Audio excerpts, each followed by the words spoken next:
हे बघा, हे आमचं मनी प्लांटचं झाड दिसतंय ना तुम्हाला. हे बघा, हे आमचं मनी प्लांटचं झाड एक 7-8 महिने झालं मी लावलं होतं. एकदम छोटंसं रोपटं होतं आणि आता किती मस्त आलंय बघा. खरं तर मला वाटत नव्हतं की झाड एवढं छान येईल आणि घरामध्ये बिना उन्हाचं एवढं छान येईल, कारण त्याला ऊन वगैरे लागते थोडंसं असं मला सांगितलं होतं. तर मी काय केलं तर आपलं छोटंसं एक कुंडी आहे ना त्याच्यातच लावलंय, तुम्ही बघितलंय आता.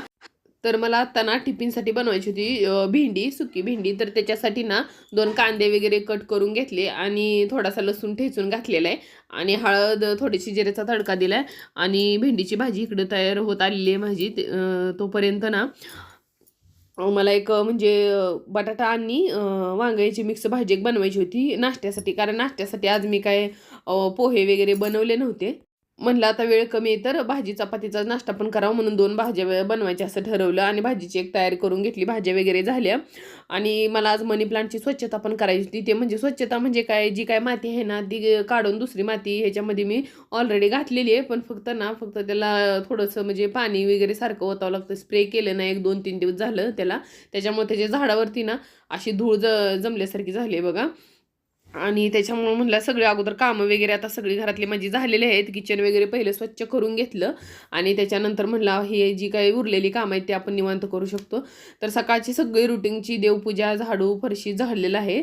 तर ही जी पानं आहेत ना बघा, ह्याच्यावर जर आपण स्प्रे केलं ना तर अशी हिरवीगार दिसते. नाहीतर काय होतं माहिती आहे का, थोडीशी असं मळकट वाटते आणि एवढं काय फ्रेश वाटत नाही मग.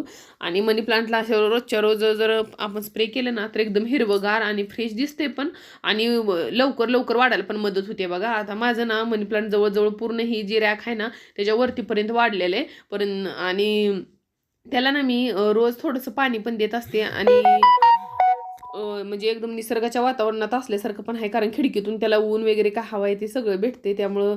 आणि हे शास्त्रीय कारण पण आहे ह्याला, मनी प्लांट घरात असलं ना तर चांगलं असते, लक्ष्मी वगैरे आपल्या घरात नांदते असं मला म्हणजे माझे एक विचार आहेत आणि मला ते चांगलं वाटते म्हणून मी ठेवलेलं आहे घरात. अजून एक लावायचं आहे मला, याच्यातलंच एक कट करून लावणार आहे मी आता.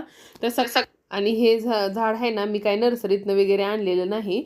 मी आपलं दारावरती विकायला आलं तर ते मग त्यावेळेस म्हणलं, म्हणजे माझ्या मनात असं म्हणजे नव्हतं पण घ्यायची इच्छा होती. फक्त मला माहिती नव्हतं की दारावर येईल आणि मी नर्सरीतनं आणणार होते, पण दिसलं म्हणून सहज लगेचच मी घेतलं आणि एकदम छान पण आलेलं आहे. तर मी ना अजून एक म्हणजे बाहेर लावू नये असं म्हणतात, पण मला वाटतं बाहेर एक लावायला पाहिजे, कारण घरावरती वेल वगैरे चढवू नये असं म्हणतात म्हणून मी चढवलं नाही बाहेर. पण बघू म्हणजे एकदम आपला उंबरा आहे ना गेटच्या आत, तिथे एक लावणार आहे मी.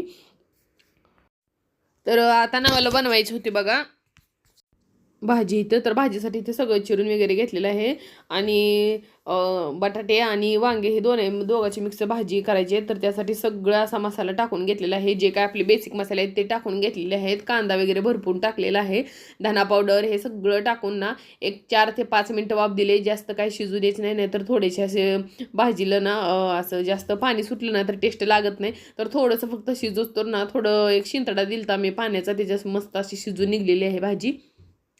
तर नाश्त्याची पण भाजी झालेली आहे, टिफिनची झालेली, सकाळची सगळी तयारी झालेली आहे. फक्त ना मला डाळ शिजवून घेतलेली होती मी, त्या डाळीला फक्त तडका मारायचा आहे. तर तडक्यासाठी ना पॅनमध्ये मी तेल टाकलेलं आहे. आणि तेलामध्ये भरपूर असे जिरे टाकलेले आहेत आणि त्याच्यामध्ये थोडीशी हळद, ठेचून घातलेलं लसूण आणि थोडंसं काळं तिखट टाकलेलं आहे. कारण डाळ तडका बनवायचा होता मला, त्याच्यासाठी तिखट थोडंसं जास्त वापरले मी.